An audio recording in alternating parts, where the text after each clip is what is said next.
What's up, future officers and Army enthusiasts? I know packing for OCS can feel, overwhelming at times, but don't stress it. I got you covered for the most part and getting you guys the essential or must-have that are included in the OCS packing list and also what is not included as well. So these are not on the packing list. So in a situation where you know how it goes when you're in the field, showers are going to be scarce. I know some people love to be in the elements, looking dirty, stink, all that stuff. I personally don't. And if you feel the same way I feel, I recommend getting this item right here.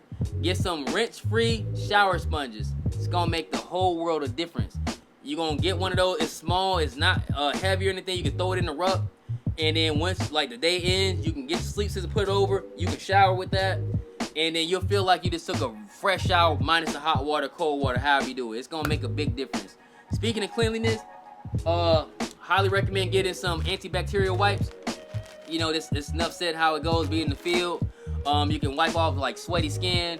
In addition to skin, and on top of that, I highly recommend getting a little mirror. So just in case your first sergeant or cadre kind of get on you about shaving, you got something that you can kind of wipe your face. And also get some makeup pads.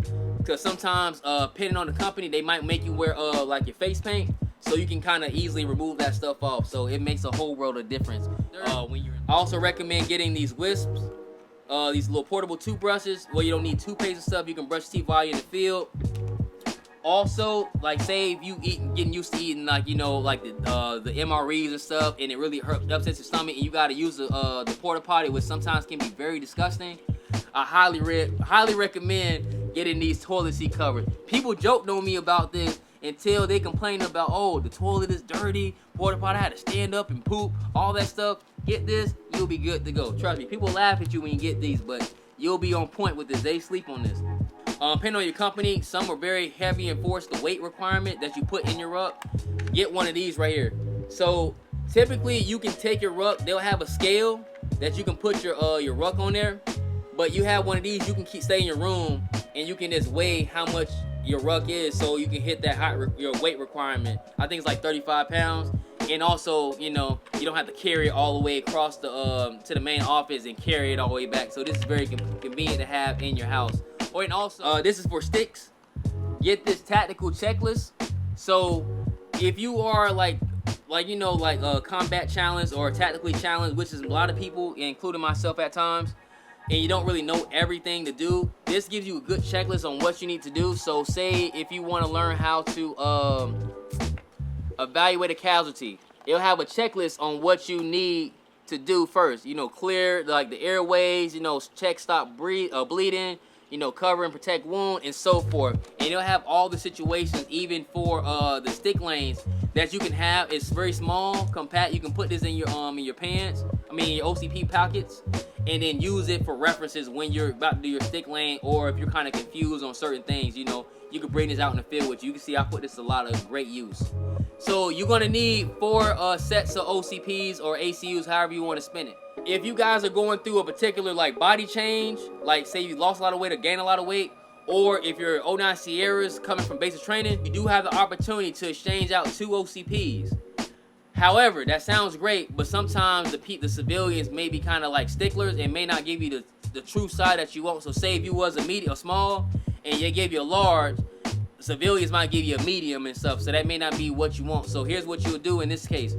Use those mediums for the field training exercise. Say you go to stick lanes or you're out in the field or something you don't care about, wear those, and then you can just buy the small on your own. And then what you do, go to the PX, size whatever you got, and then just order online. Depending on what time frame you got, order online so you get the desired fit that you want, and then you'll be squared away. Or if you're not on the footprint and the person is outside, you're outside looking in on this perspective, just go to a military base.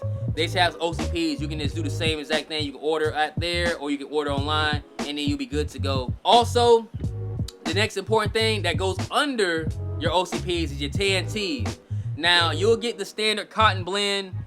And I can tell you this, right now, if you can't tell, I'm kind of sweaty right now. I'm in Florida, hot, humid weather.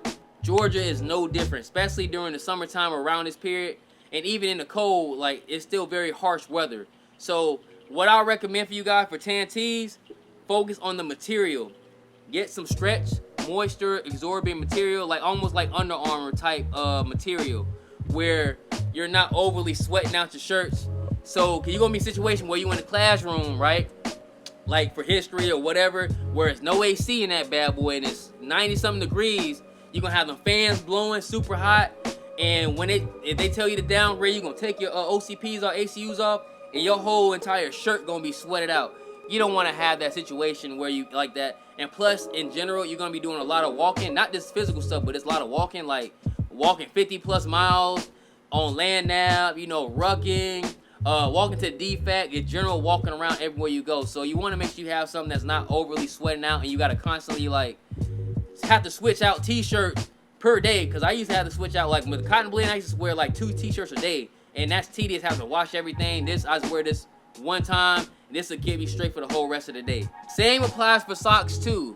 For me, I had got some waterproof hiking socks, which were absolute game changer. So when this is when like you in land nav, doing stick lanes, or it's rainy conditions outside, you want to make sure that your feet are dry. So getting those will feel like you walking in on clouds, not gonna lie. And also, it's the type of socks, I forgot, I have some, it's like some Fox socks. Man, your feet are gonna be walking in heavy, especially when you're doing these long ruck marches and stuff. It makes all the difference, trust me, it makes a difference. Foot health is always key when you're out here, especially when you're on your feet a lot during OCS. In addition to that as well, for appearance purposes, get some boot blouses. You can get the strap ones, but I lost mine a lot and they cost a little bit more. You can get a whole pack of these, and if you lose some of them, it ain't gonna be a big deal, you know. This like make nice so you don't got the strings falling off. You look real presentable. The footwear, the shoes matter, because you're gonna be doing a lot of running, jumping, and general physical strenuous stuff that can cause a lot of impact on your feet. You know, like foot injuries, blisters, and so forth. You don't want to have that. So one of the things that I recommend with boots, making sure that you have like alternative boots, meaning that like if you have shoes that are heavy and rugged, get something that's light and compact, you know, kind of alternate them so you don't have too much wear and tear in your boots to cause further injuries as well too, and break them in as well too. As far as on the PT side, you're gonna be doing a lot of running. It's easy to say that. And however, if you don't have the fortunate ability to be in the gym or also on the track, you're gonna be running on the footprint, on the concrete, and that can cause a lot of strenuous pains on your knees, shins, and hips, and also just a foot fractures as well too, potentially. For me personally, I like Asics. They're pretty good on concrete in the house with my style of running. These are pretty lightweight.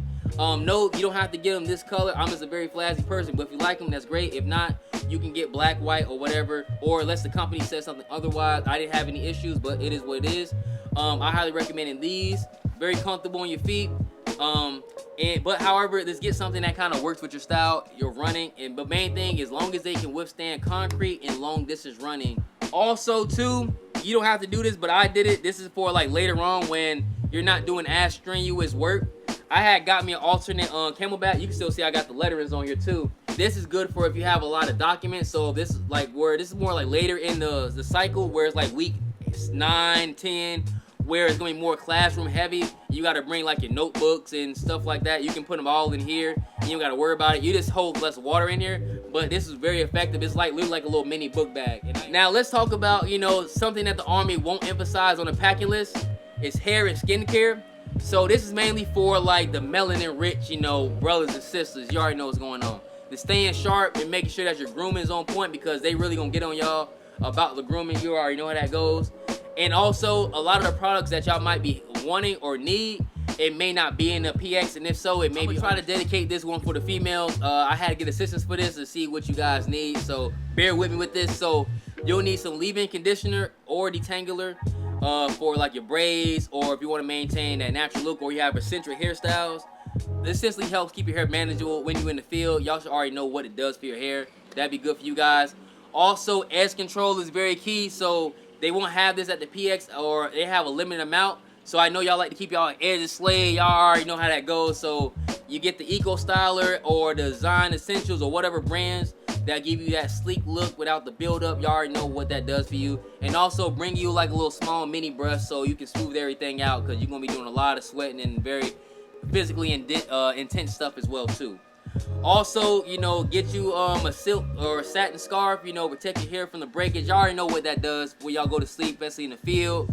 You know, and also keep plenty of hair ties and bobby pins, but try not to overdo it. Just get stuff that's in neutral colors that are within the regs, so you can avoid any trouble. So don't get anything too loud, you know. For the guys, moisturizer, shampoo, and conditioner is always key. So if you want to get some shea moisturizer or whatever brand that y'all want to use to keep your scalp hydrated, especially because you're wearing your cover all day, highly recommend doing that. And if you're lucky to get a shaving profile for a religious accommodation or whatever reason, beard oil is always going to be your best friend. You know, keep your beard soft, manageable, and I highly recommend getting some clippers with some guards on there so you can keep things within certain length requirements, because sometimes with beards, people be kind of hating a little bit. So if you keep within the length, you shouldn't have too much issues. And you also got the guard that says like 1/8, 1/4, 1/16. You can just do it based on that and you'll have no issue. As opposed to getting a razor, you got to guess how much shading you got to do, or you got to shave it clean. You don't want to do that, because what's the point of having a shaving profile? You know, damage your skin. If you have waves, get your do-rag, wave cap, neutral colors, you know, black, brown, army green, or whatever. There's nothing too crazy, and get you a nice solid little hand brush. So let's talk about skincare. You know, the Army environment can be very brutal on your skin, especially with all the sun exposure during training. Like I said, moisturizing the body is good, so get some moisturizing body wash. Shea butter, cocoa butter, lotion is something that you need for locking in that moisturizer. You can't get Vaseline if it's cold, but if you get it during the heat, you're gonna be like, it's gonna be real hot. So just do a light coat of shea butter, coconut oil, whatever, you know, extra virgin on there. You'll be good to go. So all that like bad skin breakage will be out the window. You'll have nice, soft, smooth skin. Even though you're melanin rich, I would recommend everybody getting this. Get some SPF 30 and also some bug spray to help prevent like sunburn and avoiding any type of like long-term skin damage. So that's also key. Lip balm too, because sometimes if you're in the cold or you're doing a lot of intense stuff, your lips get real dry, real chapped, and it's not gonna be a good look. You're gonna be looking kind of crazy out there, you know. So everything that I mentioned and stuff that I didn't mention is gonna be in the descriptions below and also in the comment section, so you can guys check that out. You can go buy it on Amazon if you have no idea how to find stuff, so that'd be easy for you guys. So there you guys have it. That's the OCS packing list. Let me know if you have any questions, put in the comments below, or you can reach out to my social media platforms. That'd be great too. I'll respond to that as well too. So hope you guys are ready for OCS in your journey to get you guys ready to become commissioned officers. So hit subscribe button, and I'm out. Gone.